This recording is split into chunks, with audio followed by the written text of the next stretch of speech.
Most of the discussions about this album on the internet frequently concern the notion of whether this can really be categorized as prog or not. Similar discussions raged when To The Bone came out in 2017, but I think this time around they're quite a bit more intense. The Future Bites deliberately positioned itself as this ambitious, conceptually driven art pop record that would see Steven Wilson entering previously uncharted territory in electronic and dance-oriented music. But the idea of Steven making an album like this really wasn't all that surprising, and it's not all that uncharted. This is a guy who on his last tour talked openly about his love of pop music, who mentions Prince or Bowie in every other interview, and has been dabbling in electronic or dancey music since No Man in the early 90s, which is before I was even born. But still, for those who primarily know Steven from the prog metal of Porcupine Tree's View of a Blank Planet, or his 2013 progressive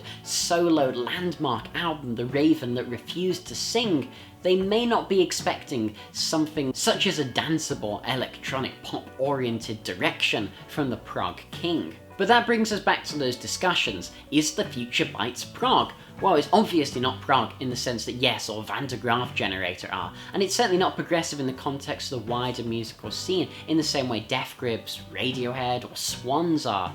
But it is progressive in the context of Steven Wilson's personal sound and discography, but more in the same way that Let's Dance was a progression in David Bowie's discography, but I don't think any of us are going to be calling it progressive rock. And much like Bowie, Wilson wants to be a musical chameleon. He wants to keep you on your toes and explore the wide range of his musical influences. And I mean, for one, I don't want to see him stagnate and necessarily produce the Raven 2 Electric Boogaloo if that's not what he wants as an artist. But the point of saying this and prefacing, I guess, all I'm about to say soon in the review with this, is that I did approach this album with an open mind, as someone who actually enjoys some electronic influences in music, and I'm not someone who wants to restrict Steven Wilson to some narrow box of Genesis worship. I want to evaluate the album on its own merits as a high-concept, electronic-y, dancey art record. And by those standards, and those standards alone, I think The Future Bites does not succeed. I think the discourse shouldn't really be about whether it's prog, because that's boring. It should be about whether it succeeds in what it attempts to do, and frankly, musically, lyrically, thematically, I'm not sure it does. Still, this time around, let's start with the positives, because despite all I'm going to say later on, there are some really nice tracks here, and I want to highlight them. This album is not all doom and gloom, and there's some stuff that a Steven Wilson fan might enjoy here. King Ghost, the controversial single, I think is the best song on the album. Now, bear with me a second. The first time I heard it, it did leave me feeling quite icy cold. In fact, it did maybe the second, maybe even the third time I heard it. But the more and more I listened to it, the more it began to warm on me, quite considerably, actually. It's a very Tom York-esque song, and in many ways it reminds me to a song from Tom York's last album, Anima, which is called Dawn Chorus. It's a song which, though not bearing a massive amount of musical similarity, it's one that just took a while for me to fully let myself go and enjoy. It just sounded so different and strange, and King Ghost is certainly like that in Steven Wilson's, but it's a very beautiful song. Like Dawn Chorus is a really gorgeous song. And the chorus of King Ghost is gorgeous, with soaring falsetto vocals and pianos tickling and teasing from beneath. It's a thoroughly contemporary song, certainly with a modern electronic sheen and even some vocal effects in the background. But it is grounded amongst a hard, throbbing beat, and it does come together really nicely. The last chorus, especially when the synth line kicks in, is rather great. It is something you've got to give a real chance to. You've got to be in the right frame of mind for it. In many ways, it's the Kid A of The Future Bites. And in a similar vein of this could have been a Tom York tune, though it's not quite as good but I do still enjoy it, is Count of Unease. The Count of Unease is actually quite Steven. It's a lot more reminiscent of Song of Unborn from To The Bone. It's a delicate, sensitive ballad which breaks from the themes of the album, which is for the best, to deliver something more personal, sensitive and delicate. It builds atmospherically with lightly Pink Floydian flourishes, and whilst perhaps overstaying its welcome a little bit, it's a really lovely moment to cap out the album. And yeah, we are talking about the final song on the album before having talked about most of the album, but it's something which I think demonstrates a lot of the nuance that this album really lacks, and would be a better template for Steven Wilson to go forward with than songs like Eminent Sleaze and Personal Shopper. Though the other song I'll mention quite quickly that I do quite like is 12 Things I Forgot. This is basically 44 to 48 from Blackfield 4, and Blackfield is Steven Wilson's long-running collaboration with Israeli singer-songwriter Aviv Geffen. I mean, in here there's a number, like in the chorus, 12 Things I Forgot, like in 44 to 48, there's an acoustic guitar, there's that kind of Blackfield pop melody in the chorus, got backing singers swelling behind Steven. It's a nice song. It's nothing super special. It's certainly nothing out of left field, but it's something that as a Steven Wilson fan, you can't help but enjoy. If you've just been put off by the album completely by the singles, but you did still want something that just sounds a bit more classically Steven Wilson, definitely listen to 12 Things I Forgot. It's really hard not to enjoy. Ironically, it actually feels quite out of place with the overall tone of the album because it is so Steven Wilson. And I can't help but actually think that it should have been on a Blackfield album instead. But let's get into the real meat and potatoes of this album.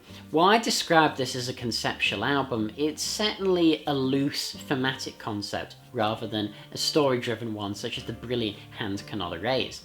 The marketing behind this album was clearly based around the idea of the Future Byte as this high-end luxury consumer brand selling branded paint buckets and random tat with the name on it just like Supreme. There was even a fictional storefront and everything. And whilst the music didn't excite me greatly from the singles, I had quite high hopes for the execution of the concept. I mean, after all, Steven Wilson wrote Hand Cannot Erase, one of the best concept albums of the last decade. It's a masterful demonstration of the power of a concept. And whilst that album did have a central storyline, which the Future Byte certainly doesn't, it beautifully explored the crippling loneliness at the heart of cities, of the subterranean concrete jungles, inspired by the story of a woman who lay dead in her apartment for weeks before anybody even noticed that she was dead. It's a terrifying thought, and one that really resonated with me. It was just so brilliantly done. The thematic motifs deftly weaved with character study and story beats, and then further accentuated after the album's release with visuals such as the music video for Routine.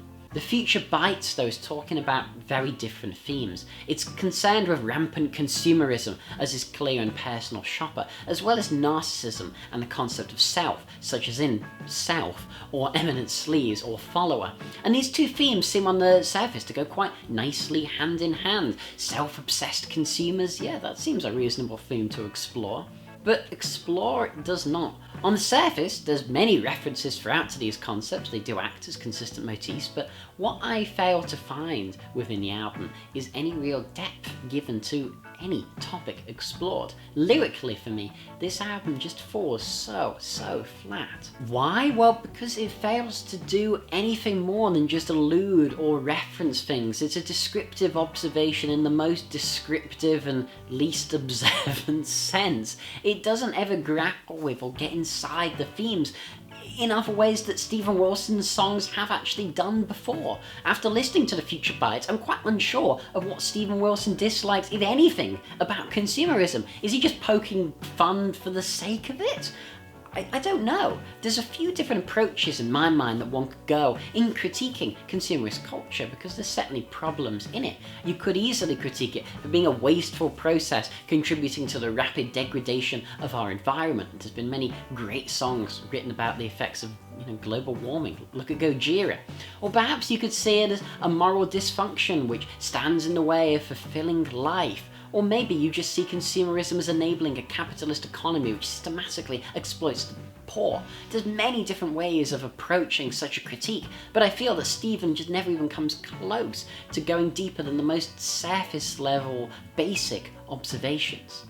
In Personal Shopper, he sings "Buy for comfort, buy for kicks, buy till it makes you sick, buy for England, buy the updates," and let's go on and on and on in that fashion, just simply restating rather than ever expanding on the core premise. I mean, what's so wrong about buying all this stuff? It's never really stated. And the dance beat just goes on and on and on. And Elton John comes in and names a bunch of items that no one really needs, like 180 gram vinyl reissue. It's Steven Wilson. Or branded water, or designer trainers, and then linking these with themes of narcissism or self-obsession by literally just saying, like, it's like branded water, self-obsession. But to what end? Why? What's bad about this? Is it just to laugh at people who buy this crap, or is it just to laugh at ourselves, like, I'm a consumerist? Is it to fundamentally change our consumption? I don't know. It just kind of feels quite vacuous and empty in a way that Stephen's other works don't. And I know some of you will be getting ready with your responses like, whoa, take a step back, Album, this is just irony, it's just playful, it's just a bit of fun, it's pop music. I mean, Elton John is one of the most famous consumers of excess in the country. It's just poking fun. Okay, that's great.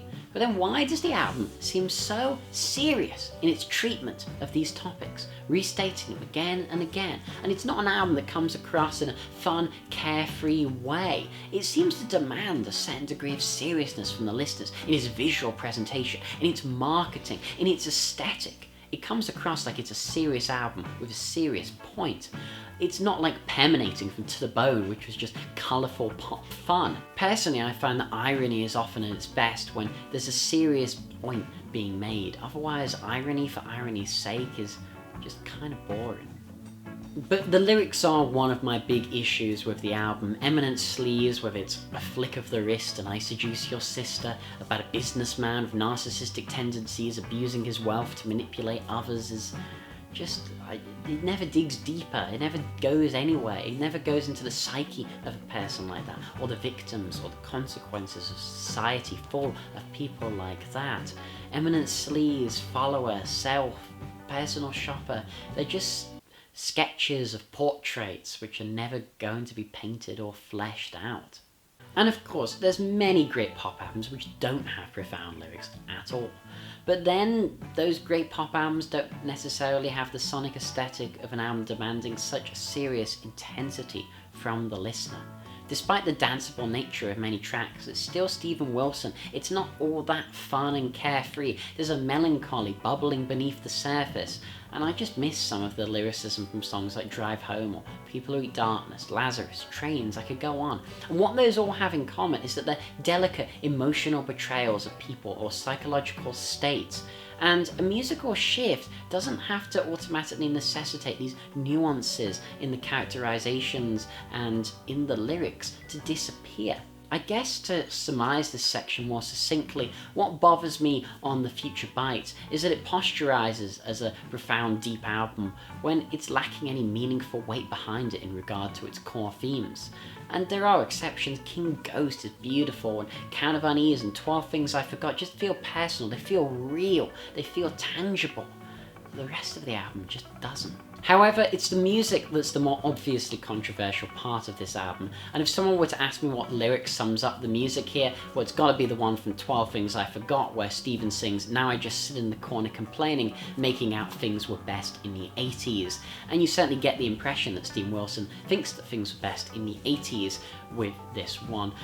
There are many modern touches and modern flares, but I do feel that Steven overall took a very 1980s approach to pop songwriting, and as someone who doesn't really like 80s pop, I can't say it does that much for me. Eminent Sleaze, for example, has to surely be a contender for most annoying song of the year unless the Crazy Frog comes out of retirement.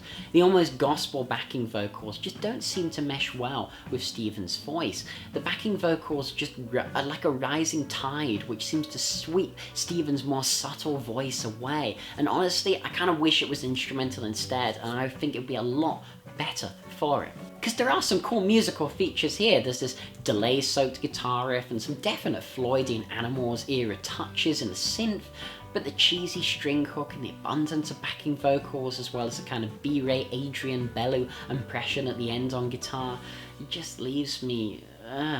And then there's Self, which seems way too over the top with the deep voice repeating "self" before harmonizing with Steven's voice, giving him this digital undercurrent, and then it explodes into a Talking Heads-esque song which just lacks the bravado and the confidence of a David Byrne kind of vocal that would be needed to give these lyrics some life, and then there's not even enough in the musical tapestry to support the song. It just feels shallow and unmemorable, and when you hear the kids sing "I Am the Universe," suddenly I'm just done. I'm not a big fan of kid vocals in songs.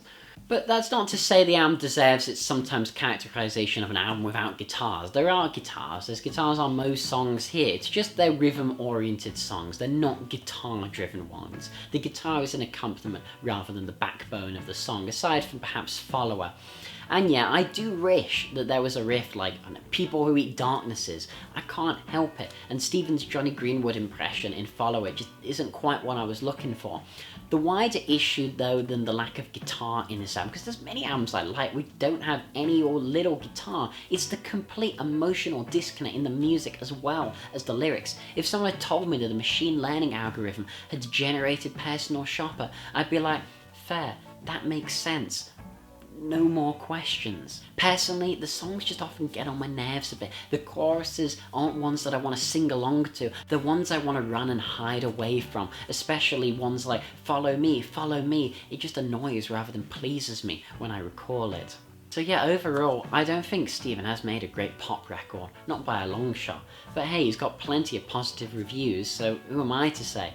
But for me, I just think it's a really mixed affair, and for every King Ghost, there's a Follower or an Eminent Sleaze. And I love Stephen. None of this detracts from my love of Stephen's music and au revoir, but I look forward to seeing what he's doing next. And if he continues in this direction, I hope that he either brings back the more grounded emotional connection, or he goes the complete other direction and just goes full permeating, joyful, like pop that just is kind of throwaway pop. I'd rather he made throwaway stuff than this halfway house of an album that's posturing as a serious record when it just lacks substance. It just doesn't do it for me.